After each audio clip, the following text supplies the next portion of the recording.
Alrighty guys, we'll follow the same protocol. We'll have an opening statement by Ed, and then we'll go right into questions. So please raise your hand, and Mr. Chief of Staff, Ed Reed, will go right into it. Didn't prepare anything. Good afternoon. How y'all doing? Man, what a journey. Glad to be back. You know, I'm excited for our university. Was excited for the opportunity that came from Manny and Blake, you know, and Jen. Got the phone call a few weeks ago that, you know, they were looking into filling a position to help the university get back where, you know, our standards are met here in Miami. You know, I know our standards are high, as we do as a coaching staff and as players. You know, it's just a matter of us working together as a team and doing the things that a team does. You know, like I said, I'm excited. You know, I'm not in the position that people think I'm in. You know, I've been talking to a lot of people since the word has hit the news. You know, I'm not hiring, I'm not firing. You know, I'm just coming here to help. You know, as I did back in '97. I'm a piece of this puzzle, as all the coaches are, players are, and let's see how we fit. Great. Please raise your hand for the microphone. Ed, was watching the 6 and 7 year last year from afar, was that part of the reason why you wanted to come back? No.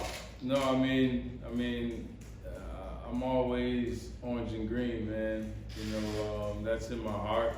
It's in my blood.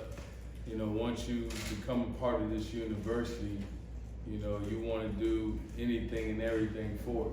You know, as I said, I received a lot of calls from a lot of players, ex-players, you know, who wants to be a part of this, you know, but they didn't understand that I'm not in that position to do the things that they want, you know. But no, it had nothing to do with last season, though. You know, I know we didn't like what we saw, you know, and nobody accepted that.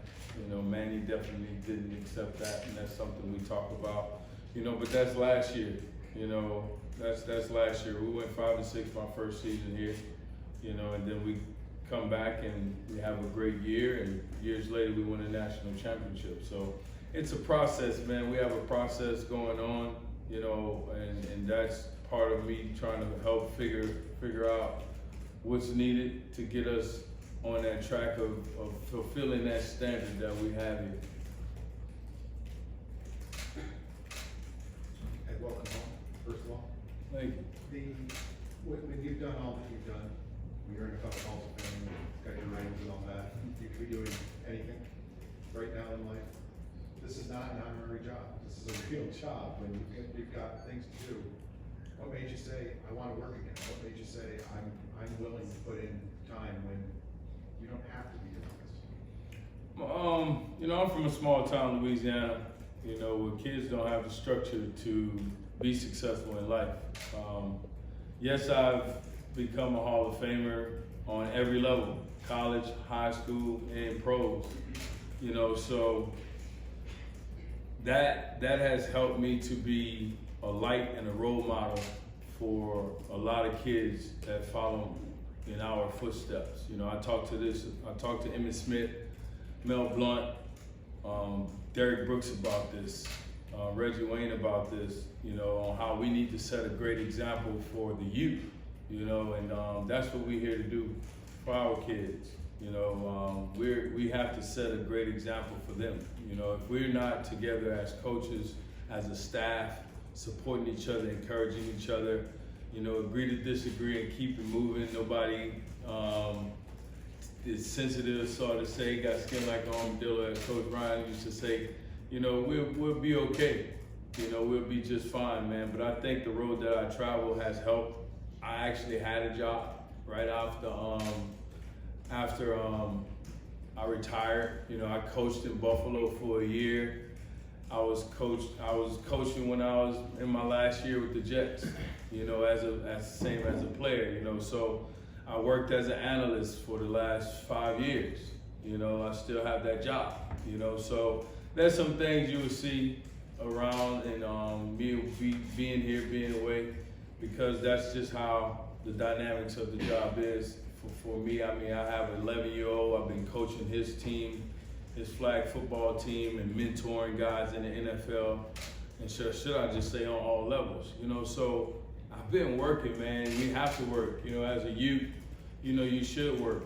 You know, as a father, I understand that. And I know our coaches do, because we have coaches that have kids, understand that our kids need to see great examples. Our kids need to be putting in work, you know, as a youth, you know, because you're raising them to be young men and young women. That's what we have here. That's what we want here. Kids that, you know, are coming to become men and women in society, contribute to women and men into society. You know, we're here to transform lives. My life was transformed when I got here by a great coaching staff with Butch Davis, Andrew Swayze, Curtis Johnson, Chuck Pagano, Arqueo. I can name everybody, you know, and I give a lot of examples about that. Everybody talked about the 2001 national championship team, but no one talked about the coaches, Larry Coker, you know, being one of those guys, Randy Shannon. You know, these were men raising young men. You know, so, and that's what we hear. I was excited to be a part of that because I'm about that. I coached in the Under Armour All-American game. I coached in the NFLPA Bowl as a defensive coordinator. So coaching's in me. Make no mistake. I played football, but I'm a coach. You know, so I know what it looked like. You know, I'm excited about having this gig. Hey, Randy Navarro from The Athletic. Welcome back. I guess from our perspective, there really hasn't been a chief of staff here that we were supposed to have one last year. What do you think a typical work week for Ed Reed is going to be like, you know, week to week during the season, maybe during spring football? And I guess how much do you plan to get involved in recruiting and trying to sell the vision? I'm limited on what I can do. Like I said, I can't be on the field coaching. I am here to mentor and help these kids to better themselves with football and after football. That's what it's about. I'm here to assist Coach Manning in everything he needs. I'm his right hand. I'm Doc Holliday, you know. So I'll be your Huckleberry. You know, it's whatever he needs, man. Whatever these coaches need. You know, I'm here for them. You know, like I said, I love this game. I love this university, as I know they do. And, you know, for first timers who haven't been here, you know, to pick my brain if that's the key, or we're bringing in guys to talk to the guys about just what we did, you know, in my years, because I can't speak for no other years, though I know, you know, the older guys, Leon Searcy, Ray Lewis, Micah Urban, guys like that, you know, can't speak for those years, but I know when we were here, it was about team. And that's all it's about. It's not about individuals, because we won't win, you know. And that's what you probably seen, like we've been so separated. That's what Manny's been talking about. You know, when I came here, and when we came here in '97, we had to weed out a bunch of bad apples. You know, when things are not going right, that's pretty much what's happening for the most part. You know, and now we got to cover those wounds and get back to work, and that's where we at right now. You know, we have a fresh start, as Coach just said up here. You know, we're here to impact these kids, these young men, should I say. You know, we're here to provide guidance to them, and we need them to understand that they have to be coachable. I've been on that side. A lot of these coaches have been on that side. We have to make sure that they understand that they have to be coachable. There's more after this, you know, and that real world's something else, you know. So that's a lot we could provide for them, just other than football. There's a lot of stuff that, you know, was provided to us. So it's bigger than football. We're gonna do a couple more questions. And if you got a chance to coach Dante Williams at the Under Armour All-American game, can you kind of talk about your relationship with him and your first impression of him as a player and what you saw him throughout that week? Yeah, there's no relationship. I was his coach for a week. You know, we had a lot of fun. Kid dislocated his finger, thought it was broken. He was screaming, and Reggie went over there, showed him his fingers, and he was just like, "Oh, snap!" You know. So it was, you know, it was fun, man, working with him. You know, I felt like the kid was athletic, definitely an athlete, definitely showed heart, you know, but I also saw that he's young and need guidance and need help, you know, with his technique and stuff like that, you know, so, but definitely happy that he chose you to come here. And obviously you had your own career keeping you busy, and how much have you been around the program since you left? We saw you at the game last year, obviously, but how much have you been, and what's different as you walk around the halls? Man, this place is huge. It's like amazing now. I didn't know where this place here was at, you know, the auditorium, but it's grown so much, man, since I've left, since we came in '97. You know, the weight room is a lot bigger. You know, it's more plush. These kids got a game room. You know, they have their own area, you know, that we didn't have. It was small, more intimate, you know, and not as plush, not as fancy, you know, so definitely gives you those chills when I walk through here, you know, knowing that we were part of the rebuilding of this building, and excited for these kids to have more resources than we did to achieve their own individual greatness as well as team greatness. We've only got a couple more left before we take it off. Hi, Ed. Hey, Julie. Good. Long time. Yes, true. So, do you plan to be here every day? I know you talked a little bit about that, but during football season, or? No, do you I have an an office here? 11-year-old son. I don't mean to cut you off, but you No, can go ahead and finish it. No, I just wanted to know will you actually be here, and where again do you live? Are you in? I live at the airport because I did have a job, as I said, but I have an 11-year-old. Uh-huh. Coach called me, and that was the first thing he says, like, I don't want you to stop doing the things that you do, but I would love for you to be around as much as possible. That hasn't been possible because of my son. He lives in Georgia. Mm-hmm. When he was born, I relocated to be close to my son. You know, it's about being a father, you know, and I know being in college, because of the coaches that I had, Curtis Johnson specifically was a father figure to me, you know, and we're father figures to these kids. That's why I say it's bigger than football, you know, so I won't be here 365, but when I'm not doing other things that I have to do, my priority is Miami. And are you allowed to recruit in any way? Yeah, over the phone. Over the phone, I can make calls. I'm not sure what else the NCAA is going to allow, because I had a foundation. I've been working with kids for 20 years since I've been in the National Football League. You know, that's why I say I know kids. You know, I know young men. You know, I also respect my elders, and I'm coachable. You know, I also know we're all in a learning situation. You know, each one teach one. You know, and if we adapt that, and we understand, as Coach Harbaugh would say, iron sharpens iron. You know, if we understand that as a group of coaches, as a group, as a university, I know we do, because I know our mission statement. You know, and as players, if they understand that, we're gonna be all right. We're gonna get this thing right where we want it to be. Thank you. Thank you. All right, this is the last one here. Okay, this is the last question before it's gonna take off. Last two. She was like tied. Andrew with Sports and Media Network. I just want to touch base on what you talked about. Like you said, you know, you're going to be mentoring after football. You know, after they come out of this, what's next? So I want to know what kind of mentorship will you be giving these young men about would it be business, would it be, you know, what they can do as far as like sports wise. Yeah, I mean, there's so much, man. You know, I'm still figuring out everything that we're doing.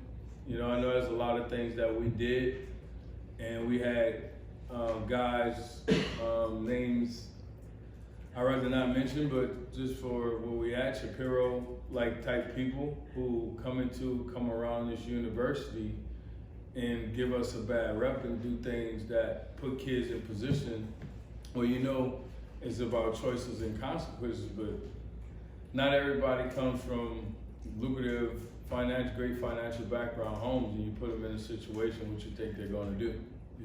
Especially when everything the way it is in college football, it's a billion-dollar industry. These kids providing a lot and not making anything. So I just think we need to be preparing them not only for football but for life. We have a lot of support for this university, a lot of Golden Canes that will and has done the right thing. We used to have guys caddying at golf courses. I worked across the street at Blockbuster, when it was there, and I know you can't believe it, but I did. I could tell you what the new releases were, what they were. but those were the best times, because like I said, these kids, these parents are sending their kids to us to raise them, to take over for them on what they've already built. Every kid is not going to make it to the NFL. I can promise you that. But like my senior class, once we bought into what we were trying to get get our point across to all the players as leaders of this team, was that if we work together, all of us are going to have a chance at success. You remember our first year, 5-6. Second year, I believe it was like 8-3. We went to like the Gator Bowl, then the Micron PC Bowl, and we got better as we went. But the better we got, the more opportunity for these kids as a group, as a whole, was presented. 3 years, like 40-something draft picks or something like that. I mean, you look at the people who I was surrounded by, and I don't mean to say but we surrounded each other with such greatness. Reggie Wayne is my roommate. He's just a finalist in the Hall of Fame. Santana Moss, who's doing great things and doing a lot of community service in Maryland. Delvin Brown, who's the sergeant. These are my suite mates alone I'm just talking about. I can name the Marquise Fitzgerald, those guys who are in Texas, Dallas, who's doing good. The Darryl Joneses, who's a preacher, who always been a preacher. He always held us accountable, but that was all of us doing that. You know what I'm saying? So that's what we have to get to. If we don't get there, you're gonna see the same stuff that you've been seeing. It's about those young men buying in as well. It's just coaches can only do so much. You know what I'm saying? We can only do so much.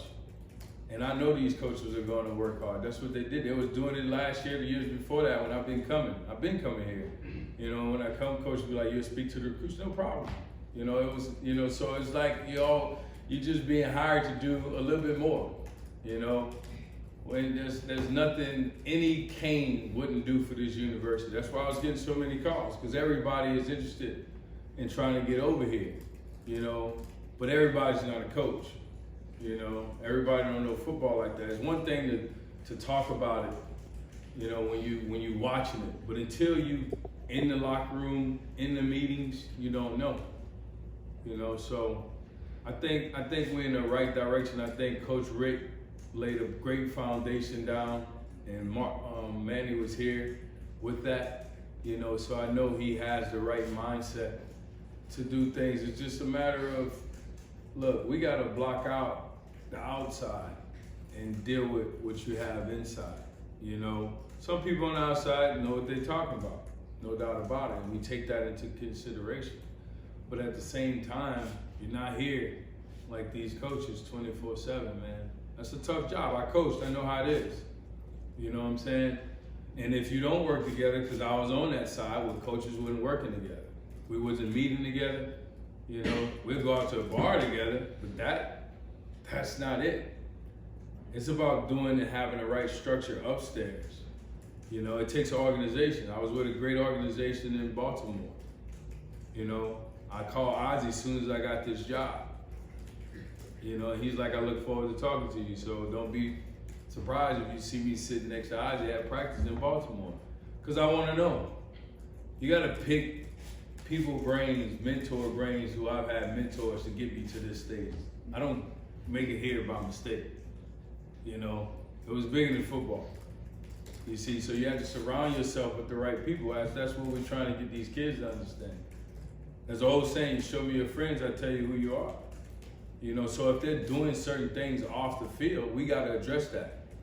You know, I hate the transfer portal, but, you know, it's a good and bad thing.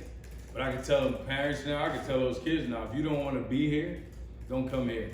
If you don't want to work hard, don't come here. If you don't want to compete, don't come here. Not while I'm around, not while these coaches are around, because I know what I saw yesterday.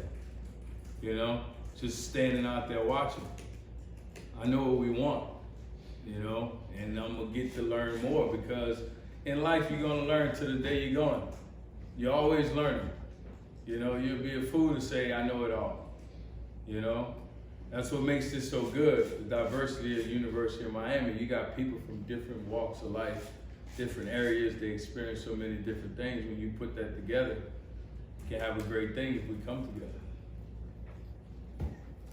Hey Ed, thanks for your time. Ask Manny a similar question, but curious your thoughts. How important is it for this program to kind of build a wall around the state of Florida, keep some of these in-state recruits at home, and more specifically, the guys in your own backyard in South Florida? I mean, that's huge because, you know, it's powerful when you can play at home and you do things in your community and people know you. You know, your city tends to look out for you. And that's a cry out that I have for the city of Miami. Like, when you see these kids out, send them home. You know, when I was out, me and Reggie at the bar, we see our young kids out, we sending them home, you know, but that's key to not to get as many of Miami guys, as many as Florida athletes as we can, but there's also kids all across the country too, you know, I mean, and I always said you want kids to be successful, you want kids to go to college. Of course we want the best, but we want the ones that's gonna compete, come and have fun, and do the right things, you know? Who wanna make something of themselves? Who's not gonna turn away from competition or a coach yelling at you or a coach talking soft at you, you know? That's what you want. We didn't run from competition, our class, and a lot of other guys behind us. We was about that life. You come here, be about that life. Don't wanna leave. Bleed the orange and green and go through those ups and downs that life gives you, you know? No quitting. No quitting when you come here, because that's what it was about. Can't bend over, can't cross your legs, can't put your arms on your head. Stand up, be accountable. Because when it's all over, because it goes by like that, college, NFL, real world will hit you like a ton of bricks, you know? And a lot of you know it because you're grown now. You have to have your job, you have to pay your bills, you know? It's about, and that's what we're here to teach. We're here to teach these young men how to be men after this. There's life after this, you know? So put away those mischievous things that you would think is gonna help you now, the taking the money and you put us in trouble, you get us in trouble. You know, the going out when you got plenty of time for that. Miami hasn't changed since I left. You know, they actually got probably more clubs and stuff going on, more distractions, you know, with the phones and everything.